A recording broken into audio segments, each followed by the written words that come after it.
Hello, स्वागत है आप सभी का। नमस्कार, प्रणाम। मैं Abhishek Ranjan, first topper a digital way of innovative learning. आज के इस वीडियो में हम लोग class 10 economics chapter 3 money and credit के इम्पॉर्टेंट 3 मार्क्स और 5 मार्क्स क्वेश्चंस को हम लोग डिस्कस करेंगे, जो आपके बोर्ड एग्जाम के लिए बहुत ज़्यादा इंपॉर्टेंट और फ्रूटफुल होगा। ओके माय डियर स्टूडेंट्स, तो चैप्टर जो हमारा है वो NCERT chapter 3 money and credit बहुत ही इंटरेस्टिंग चैप्टर है, बहुत ही शॉर्ट चैप्टर है और बहुत ही इजी चैप्टर है। ओके माय डियर स्टूडेंट्स, इस चैप्टर से आपका एक भी क्वेश्चन एग्जाम में नहीं छूटेगा अगर आप इस वीडियो के साथ कनेक्टेड रहेंगे। इस वीडियो में जो भी क्वेश्चंस डिस्कस किए जाएंगे वो सारे क्वेश्चंस आपके एग्जाम्स के लिए बहुत ज़्यादा महत्वपूर्ण होगा। ओके माय डियर स्टूडेंट्स, तो स्टार्ट करते हैं। स्टार्ट करने से पहले तरक्कियों की दौर में उसी का जोर चल गया, बना के रास्ता जो भीड़ से निकल गया। Okay my dear students, learn from anywhere any time, first topper. Start करते हैं। चैप्टर का नाम है मनी एंड क्रेडिट। बहुत इंटरेस्टिंग चैप्टर है। मनी एंड क्रेडिट चैप्टर के जो सिलेबस हैं, जो टॉपिक्स हैं, जिन टॉपिक्स को हम लोगों को कवर करना है वो टॉपिक्स हैं money as a medium of exchange. Next topic modern forms of money, loan activities of banks, 2 different credit situations, terms of credit, formal sector of credit in India, self help groups for the poor। ये इस chapter के important topics है, syllabus है। Okay my dear students, start करते हैं। हमारा पहला question जो है वो शॉर्ट क्वेश्चन है, और how can money B easily exchange itself for goods और सर्विसेज। मनी को हम इजली एक्सचेंज करते हैं गुड्स और सर्विसेज के लिए। Give example to explain. Important question, how can money be easily exchanged itself for goods or services? Explain or give example to explain. Money acts as a medium of exchange. As you know, money is a medium of exchange, and money acts as a medium of exchange itself for goods and services. A person holding money can easily exchange it for any commodity. हमारे पास पैसा है, हम उस पैसे से कोई भी commodity goods को परचेज कर सकते हैं with the help of money. So money acts as a medium of exchange and can easily exchange it for any commodity or good service that he or she wants. Everyone prefers to receive payments in money and exchange the money for things he or she wants. For example, a shoe maker wants to sell shoes. एक जूता बनाने वाला जूता बेचना चाहता है market में और गेहूं खरीदना चाहता है। The shoe maker will first exchange shoes for money. पहले शू मेकर क्या करेगा, शूज को एक्सचेंज करेगा, मनी उससे उसको मिलेगा और फिर वो मनी से वीट खरीदेगा। Shoes for money and then exchange the money for wheat. If the shoe maker had to directly exchange shoes, अगर शू मेकर को डायरेक्टली शूज एक्सचेंज करना पड़ता वीट से without use of money, he would have to look for wheat growing farmer. उसे wheat growing farmer को ढूंढना पड़ता, तलाश करना पड़ता। Who not only for wheat growing farmer, and he would have to look for a wheat growing farmer who not only wants to sell wheat but also wants to buy the shoe in exchange. Both parties have to agree, seller or buyer both have to agree to sell and buy each other's commodities, and this process is very difficult, time consuming and unhealthy. Okay my dear students, CBSE में question पूछा जा चुका है। Next question, how is money used as a medium of exchange. Medium of exchange के तौर पे money को हम लोग कैसे यूज करते हैं। Explain with examples. Overcomes the problem of double coincidence of word. For example, if a person needs wheat in exchange of T, he or she must search for person who is ready to trade wheat for tea, and money made the need for such searches redundant. Next, acts as a medium of deferred payment, has a store value. Next question, what are the modern forms of money? What are the modern forms of money and why is rupee widely accepted as a medium of exchange? Explain 2 reasons. The modern forms of money are as follows. Modern आधुनिक money जो हमारा है, modern forms of money वो कौन कौन सा है। Modern forms of money are listed below. पहला है हमारा paper currency, coins, deposits, demand deposits, cheques. ये हमारे मॉडर्न फॉर्म्स ऑफ मनी है। ये आज से 50 साल, 200 साल, 100 साल पहले नहीं था, ठीक है। And the rupee is accepted as a medium of exchange, और रुपी को मीडियम ऑफ एक्सचेंज के रूप में हम लोग एक्सेप्ट करते हैं in the following ways. It is accepted as a medium of exchange because the currency is authorized by the government of country. देश के सरकार के द्वारा करेंसी ऑथराइज्ड है, इसीलिए उसका हम लोग मीडियम ऑफ एक्सचेंज के रूप में यूज करते हैं. इन India the Reserve Bank of India issues currency. पूछा जाएगा ऑब्जेक्टिव में करेंसी कौन इशू करता है, तो इन India the Reserve bank issues currency notes on behalf of the central government. Next question, important question.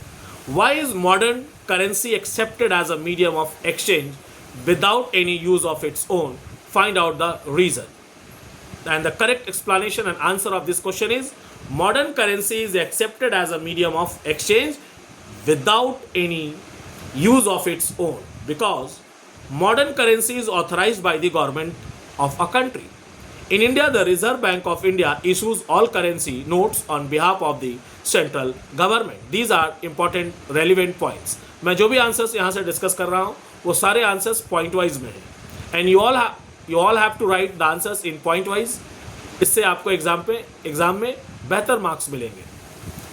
No other individual और organisation is allowed to issue currency illegally. मतलब कोई भी व्यक्ति कोई भी संगठन को करेंसी इशू करने का अधिकार नहीं है, वो इलीगल है. The law legalizes the use of rupee as a medium of payment that cannot be refused in settling transactions in India. No individual in India can legally refuse a payment made in rupees. Next question. How is money used in everyday life? How is money? हमारे everyday life में money का use कैसे है? Explain with examples. In modern times, money is used as a medium of exchange because it has been authorized by the government of a country. Authorized by the government as a currency. In everyday life we use money. हम रोज़मर्रा के जीवन में money का use करते हैं. Different transactions हम लोग मनी के ही फॉर्म में करते हैं. टू बाई गुड्स, हम डेली कुछ ना कुछ सामान खरीदते हैं. To buy goods and services like in market, money can be use to buy cloth, vegetables etc. To deposit in banks so that money can be saved and used for future. Money को हम लोग bank में save करते हैं ताकि हम future में उसका इस्तेमाल करें और हमारे पैसे पे इंटरेस्ट भी मिले. For example, if a laborer deposits his monthly salary in his bank account, then he can use it in installments during the entire month. जब जरूरत पड़े तब वो पैसा निकालेंगे, विड्रॉ करेंगे. As a store value, for instance, we cannot store perishable goods like milk, grain, etc. to exchange goods in future. However, we can buy precious metals like gold and save it for future use. Explain with example how people are involved with the banks. We know that banks accept the deposits from the people. People से bank accept करती है deposit and जिसके पास surplus पैसा होता है who have surplus money and also pay interest on the deposits. जो हम deposit करते हैं उस पर हमें interest भी मिलता है. But banks keep only a small portion. अगर हमने 10,000 जमा किया तो उसमें से 8500 रुपया बैंक लोन में लगा देती है और 1500 रुपया अपने पास रखती है क्योंकि उसको पता है कि कभी भी जो बैंक अकाउंट होल्डर है वो कभी भी अपना पैसा आके विड्रॉ करेगा. सो 15% पैसा डिपॉजिट्स के रूप में, कैश के रूप में बैंक अपने पास रख लेती है और बाकी पैसों को वो अलग सेक्टर्स में लोन में लगा देती है. This is kept as a provision to pay the depositors. Depositors को पे करने के लिए जो पैसा विड्रॉ करने आएगा, मनी विड्रॉ करने आएगा अपने अकाउंट से, किसी भी दिन कभी भी आ सकता है, बैंक को पता नहीं होता है. इसीलिए बैंक 15% पैसा अपने पास स्टोर करती है, रखती है. They use the major portion of the deposits. Major portion जो पैसा हम लोग जमा करते हैं बैंक में, वो बैंक क्या करती है, एक्सटेंड कर देती है लोन्स के रूप में. उसको लोन्स के रूप में वो पैसे को लगा देती है. दोज हु नीड मनी, जिनको पैसे की ज़रूरत है. In this way banks meditate between those who have surplus money and those who need money. आपके पास बहुत ज़्यादा पैसा है, करोड़ रुपया है, आपने बैंक में रख दिया और मैं जाके करोड़ रुपया बैंक से लोन ले लिया. ठीक है. So how is money transferred from one bank account to another bank account? Explain with an example. Money transfer from one bank account to another bank account. एक बैंक अकाउंट से money दूसरे bank account में transfer कैसे होता है? If a person has to make a payment, किसी भी व्यक्ति को अगर पेमेंट करना है तो उसको क्या करना होगा, यानी कि फ्रेंड को, रिलेटिव्स को, वो एक चेक लिखेगा. He writes a cheque for a specific amount. जो अमाउंट उसको पे करना है वो अमाउंट उस चेक में मेंशन किया जाएगा. This means that the person instruct his bank. मैं अपने बैंक को इंस्ट्रक्ट कर रहा हूँ कि मेरे बैंक अकाउंट से इतना पैसा काट के जिसके नाम पे मैंने चेक दिया है उसके अकाउंट पे पैसा ट्रांसफर कर दिया जाए। This means that a person instruct his bank to pay his amount to his friend, his friend takes this cheque and deposit, दोस्त उसका चेक लेगा और डिपॉजिट करेगा बैंक में, it in his account in the bank, and this said amount is transferred from one bank account to another bank account. एक bank account से money transfer होकर दूसरे बैंक अकाउंट में चला जाएगा। Okay my dear students, next question, name the various sources of credit in Sonpur. NCERT book में सोनपुर की चर्चा की गई है। तो वेरियस सोर्सेस क्या था, क्रेडिट मतलब लोन लेने का स्रोत क्या था। There are various sources of credit which are available in Sonpur and these are as follows. पहला जो सोर्स था वो एग्रीकल्चर ट्रेडर्स थे, दूसरा कोऑपरेटिव सोसाइटीज था, तीसरा मनी लेंडर्स थे, चौथा कमर्शियल बैंक्स था, पांचवा रिलेटिव्स और फ्रेंड्स थे। Next question, why is money transaction system better than barter system. Barter system क्या होता है, एक ऐसा सिस्टम जिसमें गुड्स को डायरेक्टली एक्सचेंज कर दिया जाता है गुड्स के साथ without use of money. Why is money transaction system better than barter system? Explain with examples. Transaction system is better than a barter system because the double coincidence of want creates a problem. For example, a shoe manufacturer wants to sell shoes in the market and wants to buy wheat. For this, he would look for a wheat growing farmer who would exchange his wheat with the shoes. Now, next question. The rupee is widely accepted as a medium of exchange. Explain. Rupee accepted है medium of exchange के रूप में widely. Explain. The rupee is widely accepted as a medium of exchange because the currency is authorized by the government of the country. The currency is authorized by the government of the country. Country के government के द्वारा currency authorised है। आप देखेंगे currencies पे notes पे central government लिखा होता है, आरबीआई आपको वहाँ लिखा हुआ नजर आएगा। In India the Reserve Bank of India issues currency. India में रिजर्व बैंक करेंसीज को इशू करती है on behalf of central government. So in India Reserve Bank of India issues currency notes on behalf of the central government. Next point, the law legalises the use of rupee as a medium of payment that cannot be refused in settling transactions in India. Next question, next point, sorry, no individual in India can legally refuse a payment made in rupees, hence the rupee is widely accepted as a medium of exchange. Next question, what are demand deposits? Explain any three features of it. What are demand deposits? Three features of it. People save their money in bank. Generally लोग अपना पैसा bank में save करते हैं by opening an account, अपने नाम पे एक अकाउंट खोलते हैं, and the deposit in the bank account can be withdrawn on demand. Withdrawn किया जाएगा हमारे डिमांड के according. So this deposits are called demand deposits. Banks accept the deposits and also pay an interest rate on the deposits. जो पैसा हम bank में जमा करते हैं उस पैसे पे हमें इंटरेस्ट भी मिलता है, पैसा हमारा सेफ भी होता है।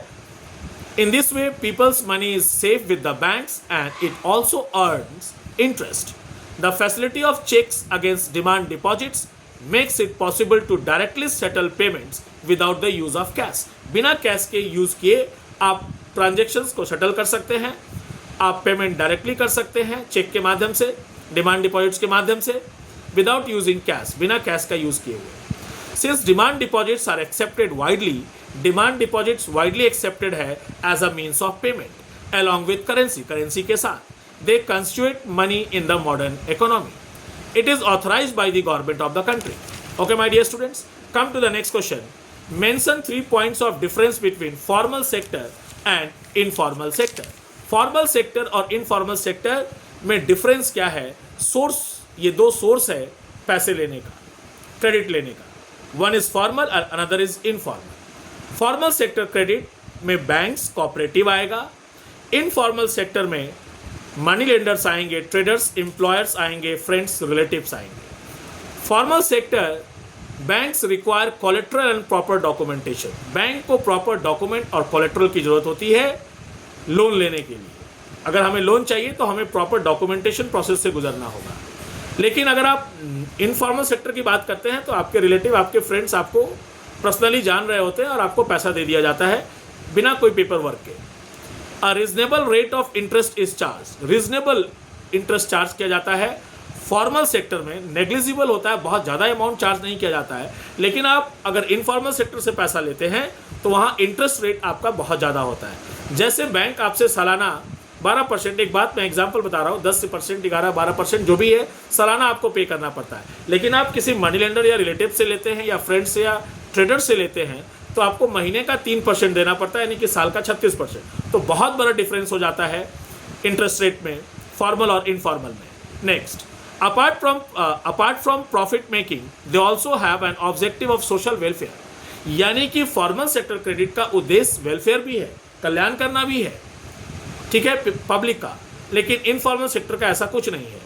Their motive is to extract profit as much as possible, ज़्यादा से ज़्यादा प्रॉफिट अर्न करना इनफॉर्मल सेक्टर क्रेडिट का उद्देश्य है।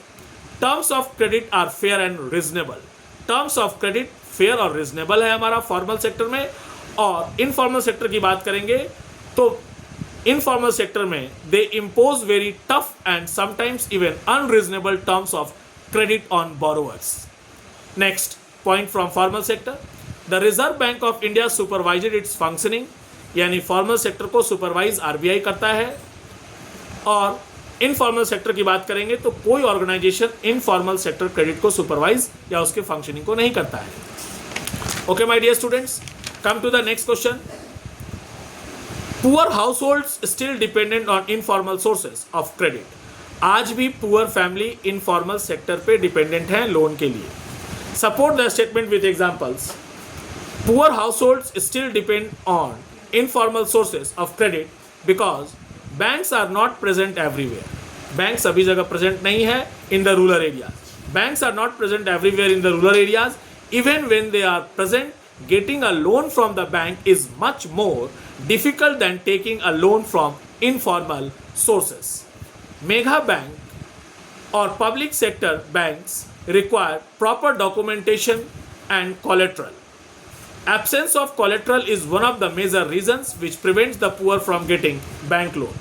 बैंक लोन नहीं मिलता है पुअर को क्योंकि उनके पास कोलेट्रल नहीं होता है। Informal lenders such as money lenders, informal lenders such as money lenders know the borrowers personally and they are willing to give a loan without collateral. Come to the next question.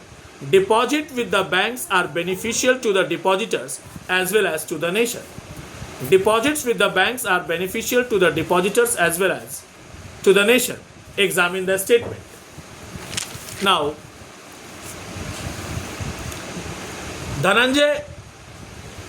examine the statement. People do not keep all the money they have earned with themselves all the times. Banks provide them facilities, safeguard their money. People can deposit money in these accounts and remain certain about the safety of their money. Banks also extend loans to borrowers for a variety of economic activities and other purposes. Credit or loan is crucial for economic and overall development of the country. Banks charge a lower interest rate on loans than informal sources such as money lenders. Come to the next question. The credit activities of the informal sector should be discouraged. Support the statement with arguments. Credit activities of the informal sector should be discouraged. Credit activities जो informal sector से लिया जा रहा है उसको discourage करने की ज़रूरत है क्योंकि वहाँ बोरोवर्स को हैरेस किया जाता है, हाई रेट ऑफ इंटरेस्ट उनको वहाँ पे करना पड़ता है। Most loans, credit activities of the informal sector should be discouraged.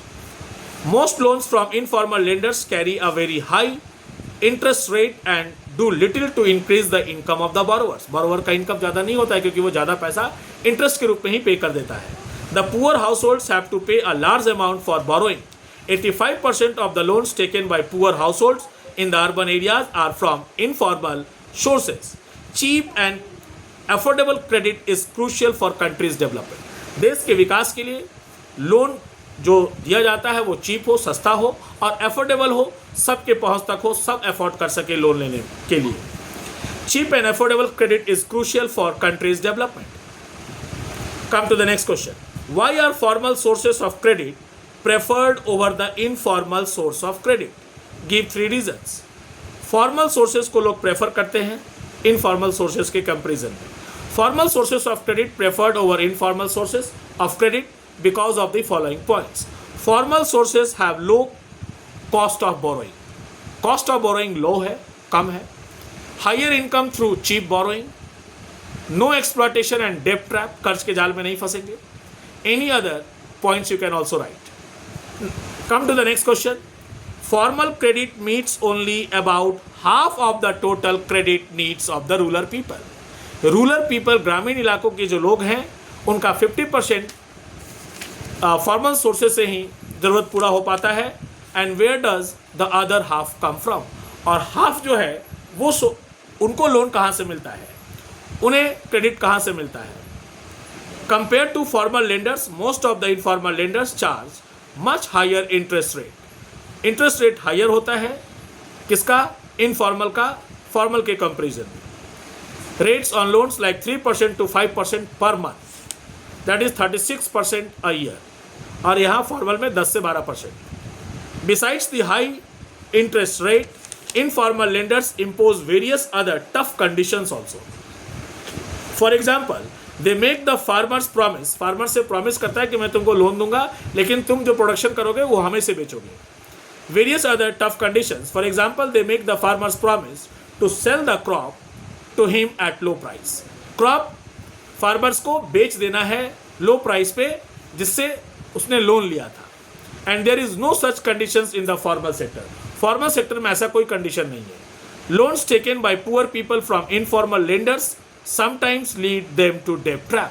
कर्ज के जाल में फंस जाते हैं बोरोवर्स जो पैसा इनफॉर्मल सोर्सेज से लेते हैं, क्योंकि हाई इंटरेस्ट रेट होने के वजह से वो डेब्ट ट्रैप में, कर्ज के जाल में फंस जाते हैं. Next question. Explain any 3 loan activities of banks in India. Explain any 3 loan activities of banks in India. Banks keep a small portion of their deposits to provide loans. Banks ask for collateral from people so that it can be assured that money will be back. It also looks for documentation. It provides loans at a very low interest rate, and the difference between money from loans with higher interest rates than given to the depositors. Next question. How do banks play an important role in economy of India? Banks का important role क्या है हमारे देश की अर्थव्यवस्था में? Explain. Banks play an important role in developing the economy of a country. They keep the money of the people in their safe custody. They give interest on the deposited money to the people. They mediate between those who have surplus money and those who are in need of money. They provide loan to a large number of people at the low interest rate. They promote agricultural and industrial sector by providing loans. They also provide funds to different organizations. Come to the next question. How can the formal sector loans be made beneficial for poor farmers and workers? Suggest any 5 measures. The formal sector loans needed to increase their lending, that is, lend more, particularly in rural areas, to reduce the dependence on informal sources of credit. यानी कि अगर banks loan देने लगेगी तो जो informal पे dependent है वो डिपेंडेंस कम होगा. And this needs to be alone because informal sources like money lenders charge a very high interest rate. Banks offer less interest rate on loans taken, so it increases the income of the borrower and they can borrow cheaply for a variety of needs. While formal sector loans need to expand, it is also necessary that these loans are distributed equally so that poor people can also get benefit of the cheap loans. Banks need to be, you can say, the total formal credit needs to increase, and it is also necessary that a larger share of these loans are given to poor, you can say, families and workers for various purposes and economic activities like growing crops, setting up new business and small scale industries. Come to the next question. How are deposits with the bank beneficial for individual as well as for the nation? Explain with examples. The deposit with banks are beneficial for the individual as well as for the nation. Banks accept deposits and also pay an amount as interest. In this way, people earn money. People's money is safe with banks. It is easy for individuals to get credit who have savings and current account in the banks. Poor people who are engaged in production need credit. Credit provided by banks for the government projects help in the development of the nation. Banks provide loans for the promotion of international trade. Development of infrastructure is undertaken with the loans provided by the banks. Now come to the next question, important question. Cheap and affordable credit is crucial for countries' development. Board में पूछा जा चुका question.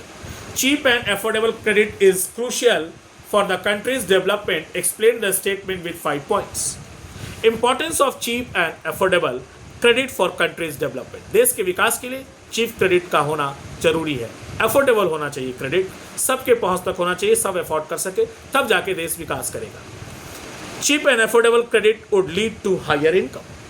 Cheap and affordable credit would lead to higher income. Income बढ़ेगा हमारा. Many people could borrow for a variety of needs. Variety of needs के लिए लोग पैसा बोरो करेंगे और डिफरेंट इकोनॉमिक एक्टिविटीज में लोग इन्वॉल्व होंगे. It encourages people to invest in agriculture, do business and set up small scale industries. It enables more investment which will lead to the acceleration of economic activities. Affordable credit would also end the cycle of debt trap. Okay, my dear students, come to the next question. Which are the two major sources of formal sectors in India? The two major sources of formal sources of credit are banks and cooperatives. और इसकी ज़रूरत क्यों है expand करने की? To save the poor farmers and workers from the exploitation. Exploitation से पुअर फार्मर्स को बचाया जा सके, शोषण होने से. जो इनफॉर्मल सेक्टर से एक्सप्लॉइट हो रहे हैं वो ना हो सके. Informal sector charges a higher interest on loans which means that a large part of earnings is use to repay the loan. Formal credit can fulfill various needs of the people by providing cheap and affordable credit. Come to the next question. Why it is necessary for banks and cooperatives to increase their lendings in rural areas? Necessity for the banks and cooperative societies to increase their lending facilities in rural areas. Banks और cooperatives को ग्रामीण इलाकों में ज़्यादा से ज़्यादा पैसा land करने की ज़रूरत है. Dependence on informal sources of credit reduce to provide more loan facilities to rural households, to save rural people from exploitation. It is important that the formal credit is distributed more equally so that the poor can benefit from the cheaper loans. The banks and the cooperative societies have to increase the lending facilities to improve the livelihood of the people in the rural areas. Okay, my dear students.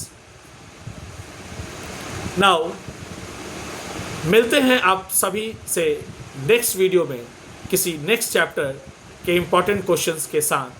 तब तक के लिए धन्यवाद. आपका भरोसा और मेरा विश्वास कायम रहेगा.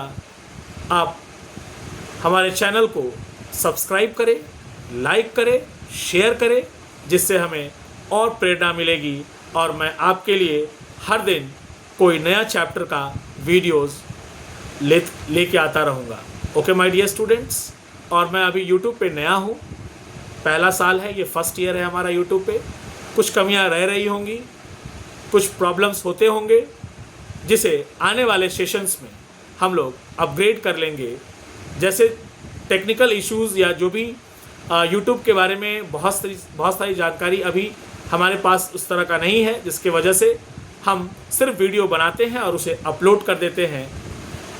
उसमें किसी तरह का कोई एडिटिंग मैं नहीं करता हूँ, क्योंकि इसके बारे में अभी मुझे जानकारी नहीं है.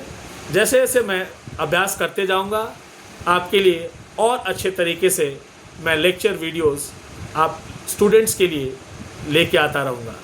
आपका सहयोग, आपका स्नेह, आपका प्यार बना रहे और मैं आपके भरोसे और विश्वास पे खरा उतरूँगा. धन्यवाद, धन्यवाद. Thank you my dear students. God bless you. Good night. Bye.